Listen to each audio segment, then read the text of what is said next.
Ruel, marami nagme-message sa akin, marami nagsusulsol. Sabi niya lahat ng binlock ko sa messenger. Mga Pilipino na nag-message sa akin na sabi ganun, huwag kang pupunta ng Pilipinas. Ang sabi sa akin ay si Ruel ay exploit ka lang. Sabi ganun. Pero hindi siya naniwala. Ang sabi niya ngayon na po tayo mga amigo, tayo meron kasi nagpasok na buhangin doon. So, kailangan kong lumabas kasi yung sasakyan po, mga amigo. Matanong kita. Lagi Ruel. magtatanong Yung tanong kita, napansin ko lang, lagi mo kasi tumatawag kay Joa, lagi mo bine-briefing about sa Pilipinas, anong Pilipinas, anong gagawin sa Pilipinas, parang baka makakaya kitiin mo sa amin yan, minamanipula mo na naman, di ba? So baka yun na naman baka yun naman ang ekspresyon ng mga tao. So ano ba yung dahil ba sa mga naranasan mo nung dito siya?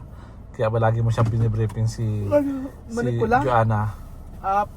Sabihin ng mga tao, minamanipula. Kasi gagawin mo ganito, itong gawin mo sa Pilipinas, ano gagawin sa Pilipinas, ganito gagawin sa Pilipinas. Ini-instructan ko lang siya, ini-instructan nakikita mo naman pagkaka-video call ko Ini-instructan ko lang si Joanna na ganito ako sa Pilipinas. So, madi-discriminate kayo kapag halimbawa ay about sa hygiene, ganyan. Tapos sabi ko, yung mga Pilipino ako, hindi lahat okay.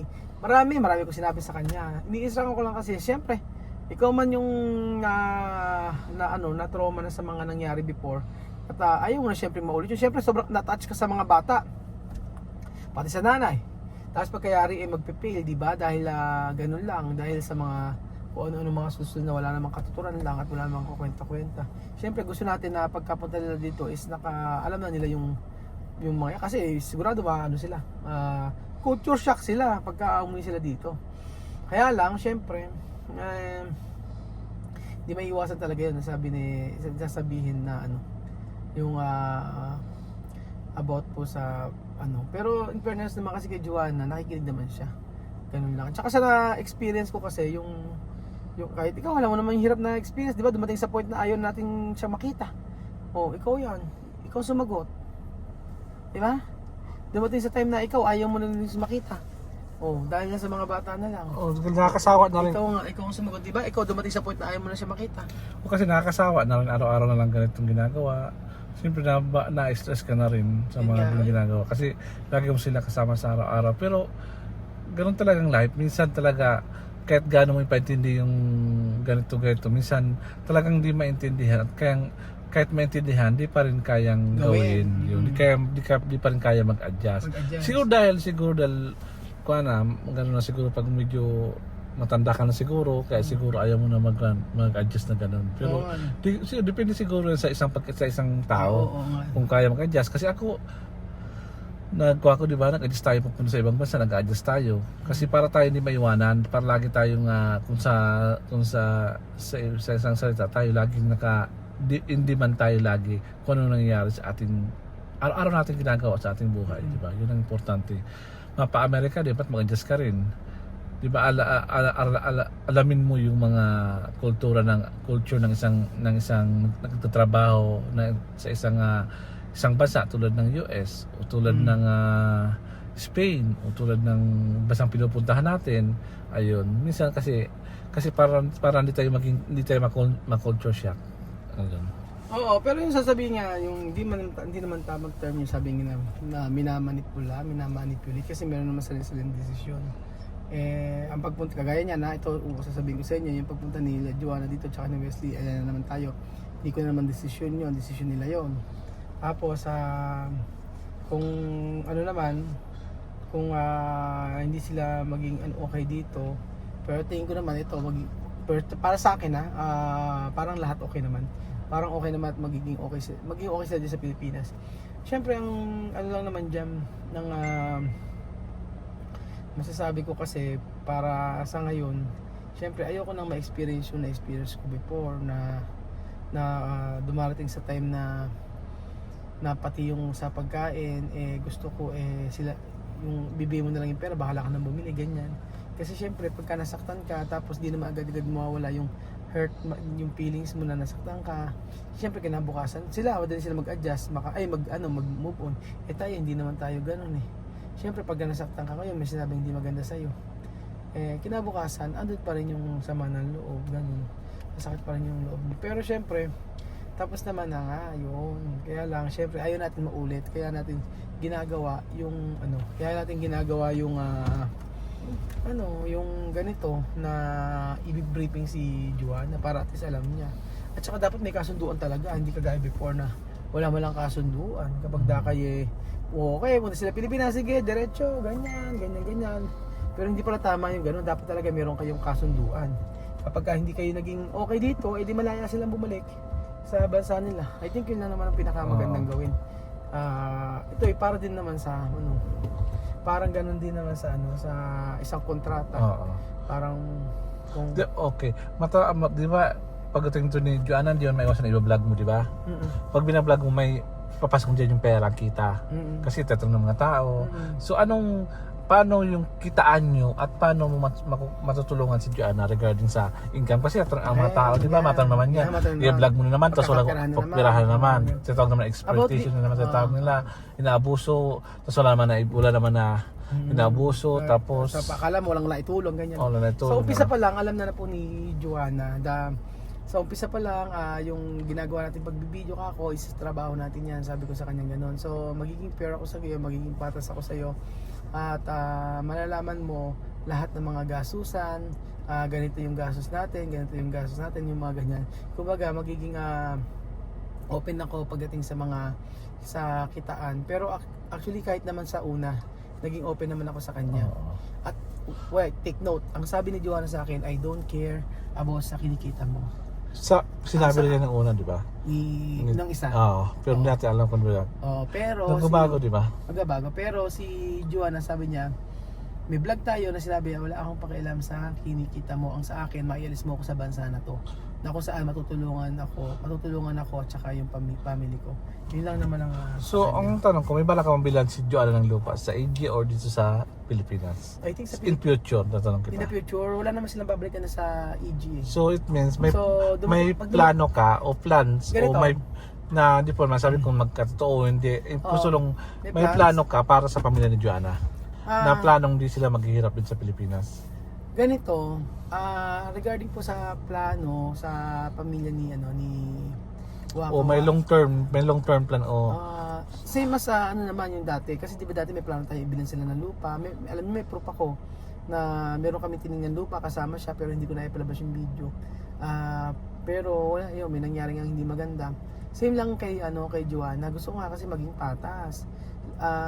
Pagdating kasi nila dito, kailangan alam yung mga pagkakamali ko before, or yung mga pagkukulang ko before, kailangan kong itama yun. Kailangan kong kumbaga yung kailangan yung mga pagkakamali ko before or hindi ko mga nagawa before, dapat gawin ko para maging okay ang lahat, para at least meron klaro yung usapan. Pero sabi ni Joanna sa akin sa video na ginawa ko before, wala siyang pakialam kung ano yung wala siyang pakialam sa kinikita, ganyan. Kasi kahit sa EG pa naman, alam niya about sa vlogging, alam niya gano'n. Kasi open-minded nga siya. Yun ang kaibahan niya. Open-minded siya, at saka hindi pag kailangan niya pera, sabi niya, kailangan niya ganito. Kailangan niya, okay, sige, bibigay ko, ganyan. Wala nang problema sa kanya. Kaso nga lang, ang ko dito is mag-give and take na relasyon ang gusto ko, yung na bukod sa give and take, yung kaibigan talaga. Kasi kaibigan natin si Joanna kahit nung nasa EG pa, di ba? Maraming humusga sa kanya dahil sa negosyo na sumablay. Maraming umano sa kanya, maraming maraming nagagalit sa kanya hanggang sa nanay ko, hanggang sa mga kaibigan ko. Sabi hindi daw okay si Joanna kasi lahat ng ibinigay ko ay nahusgahan agad siya. Na ngayon nare-realize ko na same lang sila ng sitwasyon ng nanay ni TM. Siya mami, kasi alam niyo bakit? Pareho sila, mas mas same sila ng sitwasyon na kailangan ng pera. Si TM meron sariling lupa, si Waka walang sariling lupa. So sa totoo lang, hirap talaga si Joanna. At aminin naman sa hindi, ang dami naman kasi na itulong din natin sa nanay. marami kayo hindi naman nasaksi doon. Yung pagpunta lang sa Pilipinas dito, hindi ganun kadali. At saka, kagaya ngayon, gusto niya agad bumalik dito sa Pilipinas. Na sabi ko, hindi naman po pwede na babalik siya basta-basta pagka gusto niya. Ganoon. Kung di ba kung makapunta si Joanna dito sa kanyang pamilya dito sa Pilipinas, na-briefing mo pa si Joanna about sa mga basher kasi alam ko punong-puno ka ng maraming nanira sa iyo. Siyempre pag nanira sa iyo, normal masira din si Joanna. Malaman kasi ng misis mga ganito. Yeah, actually, na-briefing na ba siya regarding sa mga basher, sa mga paninira, sa mga paninira, alam nyo, sa kanya. umamin sa akin si Joanna. I think mayroong video about doon na sabi ni Joanna sa akin, Ruel, maraming naninira sa iyo, maraming nagsasabi na hindi maganda sa iyo, sabi niya ganoon. Pero lahat noon binlock ko at hindi ko pinapansin. Sabi niya, alam mo kung bakit? Ito sakit. Oo. Ang sabi sa akin ni Joanna, merong video na hindi pa na-upload siguro o baka hindi mo lang nakita. Ang sabing ganoon ni Joanna, Ruel, marami nagme-message sa akin, marami nagsusulsol. Sabi niya, lahat ng binlock ko sa Messenger. Mga Pilipino na nag-message sa akin na sabing ganun, huwag kang pupunta ng Pilipinas. Ang sabi sa akin ay si Ruel ay exploit ka lang. Sabing ganun. Pero hindi siya naniwala. Ang sabing ganun ni Joanna, ano bang buhay na meron ako dito? Diba? Ano bang buhay na meron ako dito sa Africa? Walang tumutulong sa akin. Ikaw, iaahon mo ko sa hirap. Sabi niya, ako iaahon mo ko sa bansa na wala akong future. Sabi niya, kasama ang anak ko. Sabi ganun ni Joanna sa akin. Tapos nagulat nga ako, doon ako nagulat na marami pa lang nagme-message sa kanya, naggalit sa akin para hindi matuloy si Joanna dito sa Pilipinas. Yun po ang totoo mga amigo. So, kahit tanong nyo, ang maganda ngayong Belgium kasi ganito, open si Joanna sa mga tao na nagme-message sa kanya pero alam niya yung katotohanan. Alam niya yung katotohanan na ako yung makakatulong sa kanya. Tayo ang makakatulong sa kanya. Sabi ko sa kanya ganun, Joanna, sa lahat ng mga nangyari ka ako, sino ba ngayon ang nagbibigay ng tulong sa iyo? Asan ba yung mga tao na naninira sa niya? Sabi niya, kaya nga binlock ko, kaya nga hindi ako nakikipag-usap, sabi niya ganun. So, I think 100% na ready si Joanna dito sa Pilipinas. Kayang-kaya niya, ready. Ready siya sa Pilipinas na makipagsapalaran. So, pagkadating ni Joanna dito tsaka ni Wesley, babalik si Joanna doon. Tapos, in the future, makakabalik ulit siya dito. So, ganun lang naman. At isa pa na nakita ko na talagang si Joanna ay malaking tiwala sa akin. Ipagkakatiwala niya sa akin si Wesley at kaya niyang bumalik doon sa EG. Kapag kahit siya ay dito, nakapunta. So doon pa lang nakita ko na ang dami. Wala akong nakitang red flag kay Joanna sa pagpunta dito sa Pilipinas. Hindi dahil sa nabibideo natin, hindi dahil sa nakakausap natin, hindi dahil sa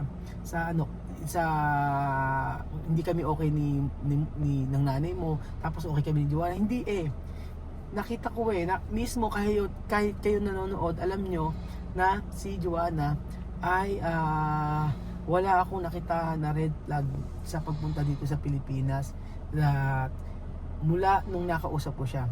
Yes, nasa IG ako, nasusulan ako, nasabihan ako ng hindi nasusulan ako, natakot ako na sabing ganun ay pagka daw ang sabi niyang magnanay kapag ka daw pumunta rito si Waka Waka hindi na babalik, ganyan, tingin mo mapapabalik mo pa yan, ganyan. So maraming dahilan nung hindi siya nakapunta dito sa Pilipinas. Pero sa tingin ko naman mga amigo, 100% ay talagang ready si Joanna dito sa Pilipinas, si Wesley. Kasi marami nakaabang, maraming nagsasabi na ganyan na kesyo i-report, mga ganyan. Tandaan nyo po, basta sa kabutihan gagamitin yung pagpunta nila dito is para sa kabutihan. Lahat ay magiging smooth, lahat ay magiging okay. So kung merong hadlang o merong magiging para diyan, tingin ko naman hindi siguro kalooban ng Lord kung sakaling hindi sila makapunta rito. Basta ako ginawa ko naman yung part ko at wala naman akong ginawang hindi, tingin ko na hindi okay, kaya ganoon. Pero at the end of the day, siguro ang Diyos nakatitig sa atin sa mga ginagawa natin. Kung yung ginagawa mo ba ay sincere or hindi. Yun po mga amigo. Dahil sa huli tayo ang magsusulit. Tandaan niyo po sa ating Panginoong Yesus kung tama ba yung mga ginawa natin. Especially sa mga tao nagsususol, sa mga tao na gumagawa ng way para mawala ng hope or ng future ng bata, sa mga tao na nanggagamit, especially sa mga videos natin at sa mga reaction na ginagawa sa atin, yan, automatic. Hindi ako sa nagja-judge, pero lahat yan ay pagmali po mga amigo. Lahat ay mali. Tandaan niyo Mali po, dahil mali dahil kung reaction, dahil sa reaction mali yung pag-react sa'yo. mali yung nagpapakalat sila ng mga videos na mali, na hindi totoo. Pero pwede man mag-react, di ba? Walang problema sa reaction, pero yung mga videos na nananakaw, yung mga videos na hindi kumpleto, at lahat ng mga narinig nila na akala nila yun lang yun, na walang basihan, especially kapag nagsasalita ng hindi maganda, yun ang hindi tama. Yung sasalita ng hindi tama at wala namang pruweba at hindi naman tayo nakakasama, yun ang mali, di ba?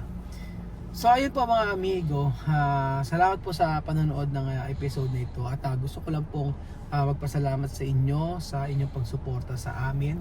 Maaaring sa ngayon ay hindi pa natin nakikita yung magandang kahihinatnan.